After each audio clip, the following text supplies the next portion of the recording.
ಚಂದ್ರಪ್ಪ ಅಂತೇಳಿ ತಾಲೂಕು ನಾಯಕ ಸಮಾಜದ ಕಾರ್ಯದರ್ಶಿ. ಏನು ನಮ್ಮ ಸಮಾಜಕ್ಕೆ 1984ರಲ್ಲಿ ರಾಮಕೃಷ್ಣ ಹೆಗಡೆ ಅವರು ಮುಖ್ಯಮಂತ್ರಿ ಆದಾಗಿಂದಲೂ ಕೂಡ ನಮ್ಮ ಸಮಾಜಕ್ಕೆ ಅಂದರೆ ಪರಿಶಿಷ್ಟ ಪಂಗಡದ ಜನಾಂಗಕ್ಕೆ 7% ಬೇಕು ಅಂತೇಳಿ ಅವತ್ತಿನ ಕಾಲದಲ್ಲಿ ಚಂದ್ರಶೇಖರ್ ಅವರು ಪ್ರಧಾನಮಂತ್ರಿ. ಅವತ್ತಿನಿಂದ ಇವತ್ತಿನವರೆಗೂ ಕೂಡ ಈ ಬಡ ಸಮುದಾಯದ ಹೋರಾಟ ಯಾರ ಕಿವಿಗೂ ಬೀಳ್ತಾನೆ ಇಲ್ಲ. ಆದರೆ ಮೊನ್ನೆ 2022ರಲ್ಲಿ ಸನ್ಮಾನ್ಯ ಮುಖ್ಯಮಂತ್ರಿಗಳು 7% ನಮ್ಮ ಸ್ವಾಮೀಜಿಯವರು 285 ದಿವಸ ಫ್ರೀಡಂ ಪಾರ್ಕ್ ಅಲ್ಲಿ ಅಹೋರಾತ್ರಿ ಹೋರಾಟ ಮಾಡಿದ್ದ ಪ್ರತಿಫಲವಾಗಿ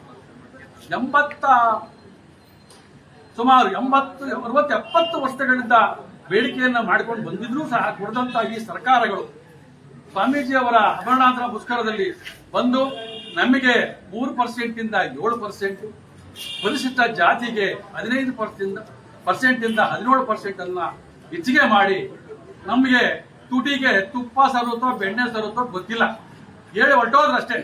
ಅದು ಇಲ್ಲಿವರೆಗೂ ಕೂಡ ಜಾರಿ ಆಗಿಲ್ಲ. ನಮ್ಮ ಕರ್ನಾಟಕ ಸರ್ಕಾರ ಸಂವಿಧಾನಬದ್ಧವಾದ ಈ ಹಕ್ಕನ್ನ ನಮಗೆ ಗಡಿ ಕೊಡಿ ಅಂತ ಹೇಳಿ ಕೇಂದ್ರ ಸರ್ಕಾರಕ್ಕೆ ಎಲ್ಲ ದಾಖಲಾತಿಗಳನ್ನ ಒದಗಿಸಿ ಕೇಂದ್ರ ಸರ್ಕಾರ ಕಳಿಸಿದಾಗ ಅಲ್ಲಿ ಕೆಲವೊಂದು ನ್ಯೂನತೆಗಳಿದೆ, ಇದನ್ನ ಸರಿಪಡಿಸಿ ಕಳಿಸಿ ಅಂತ ಹೇಳಿ ಮತ್ತೆ ರಾಜ್ಯ ಸರ್ಕಾರಕ್ಕೆ ವಾಪಸ್ ಕಳಿಸಿದೆ. ತಕ್ಷಣ ನಮ್ಮ ರಾಜ್ಯ ಸರ್ಕಾರ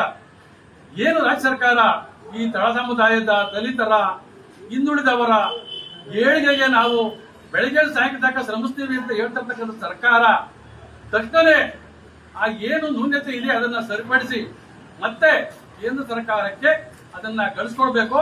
ಒಂದು ಆಗ್ರಹ.